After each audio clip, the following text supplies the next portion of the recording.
She thought humans were only myths, then a human warrior showed up. Veilrix had grown up hearing the stories the same way all younglings did. Old spacer tales told in dim learning halls, warnings wrapped in humor, legends meant to explain ancient ruins and forgotten battlefields. Humans were said to be unstoppable, violent, and impossible to control. But like most educated beings in the Coalition, Veilrix knew better. There were records, after all. Or rather, there were gaps where records should have been. Species that existed left data trails. Humans did not. That was why she now stood on the bridge of her survey cruiser, staring at a drifting graveyard of metal that should not exist. The destroyed ships floated silently against the stars, their hulls torn open, armor plates peeled back like soft fruit. The wreckage belonged to the Karth Syndicate, a raiding force infamous for its cruelty and advanced weaponry. They had crushed border worlds and humiliated patrol fleets. Yet here they were, every ship dead, power gone, no survivors detected. Veilrix folded her thin hands behind her back, her long fingers trembling despite herself. "Scan again," she said calmly. The sensor officer obeyed, his frills tightening in confusion. "We already did, Intelligence Seer. No energy signatures, no escape pods, no weapon residue matching known Coalition arms." That is the problem. The hull damage suggests close-range impacts, kinetic breaches, physical penetration. One ship rotated slowly, revealing deep gouges along its side. Not burns, not melting. Clean, brutal holes punched straight through layered armor. "This was not a battle," she said quietly. "It was an execution." The Karth were brutal, yes, but not foolish. They did not fall easily. They certainly did not allow enemies to come this close. "Life signs?" she asked. "None," the officer replied, then paused. "Correction, there is one." Veilrix felt a chill pass through her crest. That ship had been the core of the fleet, surrounded by layered defenses and escort vessels. Whatever reached it had passed through everything else first. "Prepare a boarding team," she said. The security commander stiffened. "Intelligence Seer, protocol advises against boarding hostile wreckage without." "Only questions." Emergency lights flickered weakly, casting long shadows across broken walls and floating debris. Bodies drifted in the corridor, armored Karth warriors frozen in death. Their weapons were untouched, still powered, never fired. She moved slowly, scanning each detail. There were marks along the walls, scratches, dents, signs of impact that suggested something large had moved through these corridors with intent. Something that did not fear resistance. As they advanced deeper into the ship, the life sign grew stronger. It was erratic, fluctuating, but persistent. Whatever it was, it refused to die. They reached the central command chamber. The doors were already open. Inside, destruction ruled. Consoles were smashed. The ceiling had partially collapsed. And at the center of it all, sitting against a ruined command throne, was the source of the signal. Veilrix stopped. It was tall, far taller than any species she had encountered. Its body was covered in layered armor, scorched and cracked, clearly damaged beyond regulation standards. Dark red stains covered the plates, some dried, some fresh. It was breathing, slow, controlled, alive. Veilrix felt her instincts scream at her to retreat, but training held her in place. She raised her translator gently. "Identify yourself," she said. The figure's head lifted. Two eyes locked onto her. They were forward-facing, focused, alert. The being shifted, metal scraping against metal, and pushed itself upright despite obvious injury. One arm hung stiffly, likely broken, yet the other rested near a crude weapon leaning against the throne. Not energy-based, solid, heavy. "I was wondering how long it would take," the being said. The translator hesitated, then rendered the sound into basic Coalition language. Veilrix's breath caught. "You speak Standard," she said. The being let out something that might have been a laugh, more or less. "What are you?" she asked, her voice steady despite the pounding of her hearts. The being studied her for a moment, then straightened as much as its injuries allowed. "Human," it said simply. The word echoed in her mind. Human, a myth, a gap in history, a warning disguised as a story. You are real, Veilrix whispered. The human tilted its head. We usually are. It was built thick, functional, scarred by use. The weapon beside him was equally simple, a tool made for direct force. You should be dead, she said, so I've been told. This one belonged to us. What happened to your people? She asked quietly. The human's expression hardened. We left. You are injured, she said after a moment. You require medical care. Long-range sensors lit up with new signals. Multiple ships, Karth reinforcements. The human noticed her expression. Friends of yours. I just need to hold. And if this one was only a scout, then whatever still waited in the dark was something no myth could fully capture. The shuttle pulled away from the ruined flagship just as the first enemy ships dropped out of faster-than-light travel. Veilrix watched the tactical display with tight focus. 3 Karth cruisers, heavier than the ones destroyed, moving fast and angry.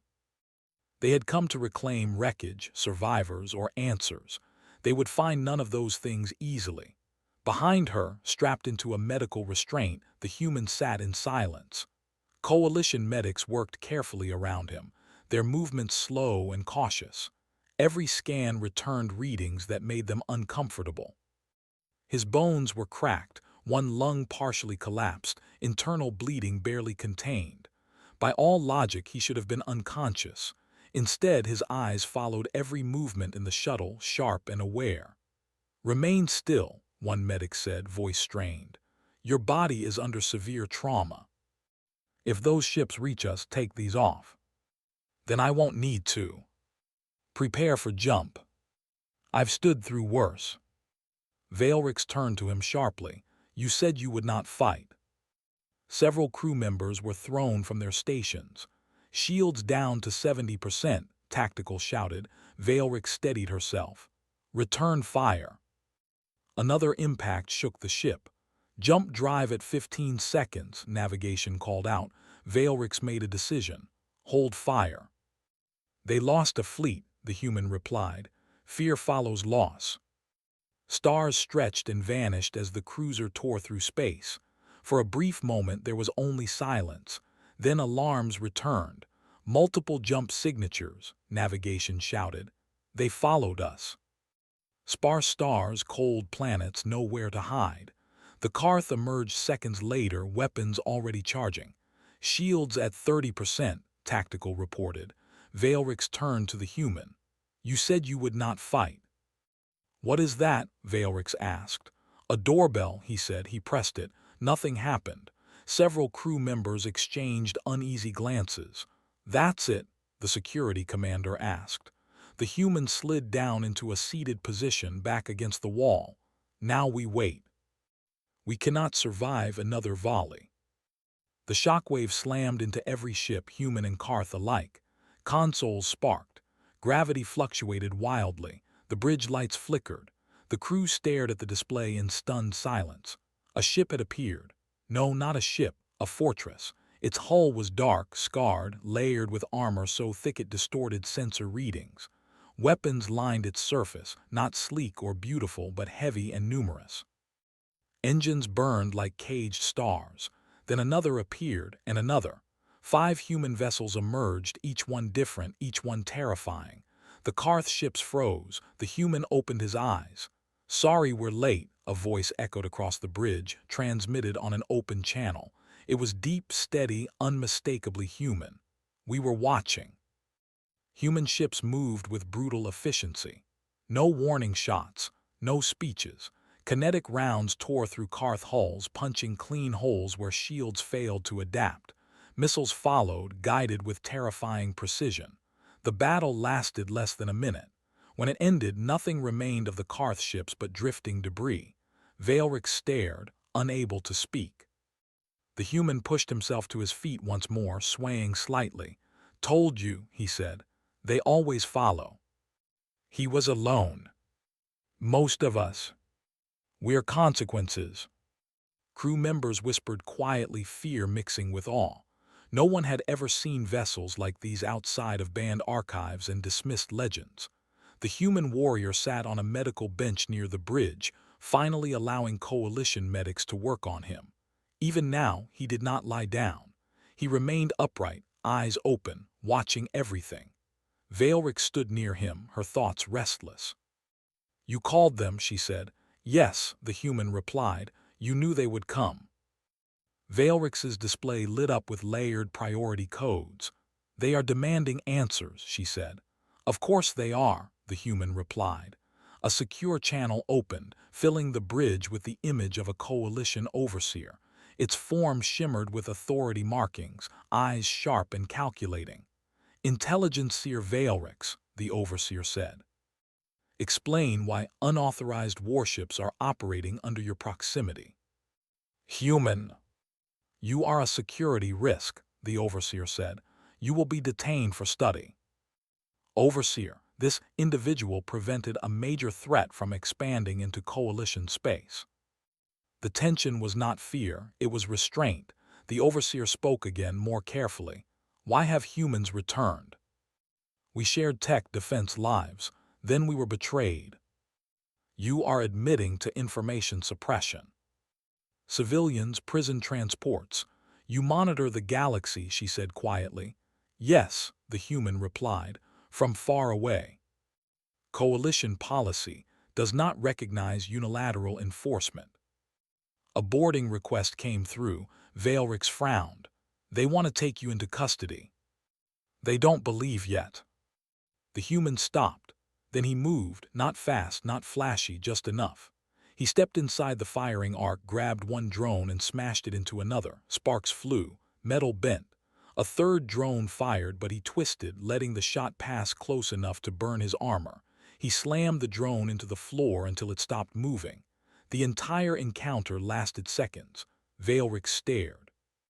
"That was restraint," he said. Coalition command froze all drone activity. A new channel opened. The overseer's image returned, now strained. "You are hostile. We're very predictable. We will patrol the dark places, the edges you don't look at. We will stop monsters before they reach you." The human exhaled slowly and finally sat down. Medics rushed forward again, this time unhindered. Veilrix watched him carefully. "You could have destroyed them." They were afraid of what happened when no one else had it. As the cruiser resumed course, Veilrix understood the truth behind the myths. Humans were not legends of destruction. They were guardians who stayed in the shadows, and the galaxy had just been reminded why they were there. The system did not stay quiet for long. News moved faster than ships ever could. Even with coalition filters and classified tags, rumors spread across trade routes and data relays. A hidden fleet, dark ships, a species thought unreal. Worlds on the edge began reporting strange sightings and sudden peace where violence had ruled for years. Veilrix watched the reports compile on her screen as her cruiser traveled alongside the human patrol group. She had been ordered to return to coalition space, but the order carried hesitation, revisions, and delays. The overseers were arguing that alone was unusual. The human warrior remained aboard her ship. His injuries were healing faster than coalition medicine could fully explain. Bones knitted, organs stabilized. Pain existed, but it did not stop him. He spent most of his time looking out into space. "You could leave," Veilrix said one cycle. "Your people are here now. Many believe your return will destabilize the balance." Coalition response time was estimated at 2 days. The colony had hours. Veilrix turned to the human. "They are asking for help." They arrived behind the enemy fleet, engines cold, weapons silent. Veilrix watched the tactical feed from her bridge, heart racing. The raiders never saw it coming. Human weapons fired in perfect coordination. Kinetic strikes crippled engines first. Precision shots disabled command ships. No planetside damage. No wasted fire. Then human boarding craft launched. Veilrix expected brutality. What she saw instead was control. Raider ships were cleared efficiently. Prisoners were restrained. Slaves were freed and escorted safely. Medical drones followed close behind. The battle ended with minimal loss of life. The colony survived. The human warrior watched silently, arms crossed. "You could have destroyed them completely," Veilrix said. "Yes." Simple, clear. "This is the Terran Watch. We are active." This time the chamber was full. Dozens of species watched her as she stood alone in the center. "You have been in close contact with the humans," an overseer said. "Explain their intent." "And they have a long memory." The human warrior stood on Veilrix's bridge as the coalition fleet advanced. "This will end badly," she said. "For them," he replied. "Human ships did not fire first, they waited. When coalition weapons powered up, human ships responded with overwhelming force. Not lethal, disabling. Engines failed, weapons went dark. Fleets were left drifting, helpless but alive. A final message was sent. Do not mistake restraint for weakness. No display of power for its own sake. You've changed the galaxy," Veilrix said. Rourke shook his head. "No, we reminded it. And if the galaxy turns on you again." As her cruiser departed, Veilrix looked out at the stars with new understanding.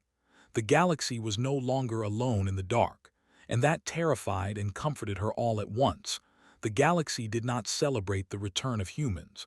There were no festivals, no grand announcements, no official declarations of alliance.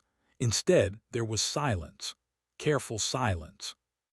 The kind that comes when everyone knows something powerful has changed, but no one is sure how to speak about it without making things worse. Veilrix felt that silence wherever she went. Stations that once welcomed her now paused before granting docking permission. Council chambers grew quiet when she entered. Conversations stopped, then restarted with forced calm. Everyone knew she had been there at the beginning. Everyone knew she had spoken to the humans and lived.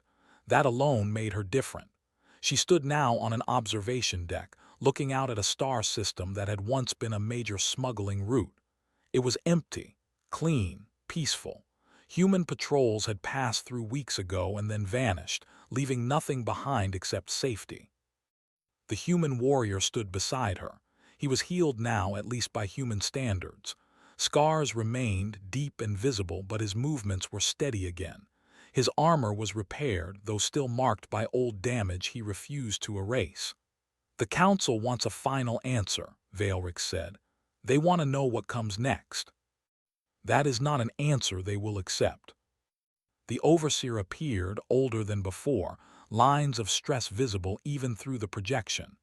"Intelligence Seer Veilrix," it said. "We are prepared to issue a formal resolution. Your people will not be challenged, contained, or monitored within agreed exclusion zones. Humans will not interfere in internal coalition disputes unless there is unanimous approval. If you want that power, you can try to take it. You just refuse the most powerful political body in the galaxy. No one could stop you. When we left, everything collapsed again, worse than before. You're leaving." "Humans will not join us," Veilrix said. "They will not rule us. They will not protect us from every threat. And that sometimes, the most dangerous species in the galaxy is also the one choosing not to dominate it. Will I see you again?" Engines flared briefly, then vanished into the dark. Veilrix watched until the stars swallowed the light.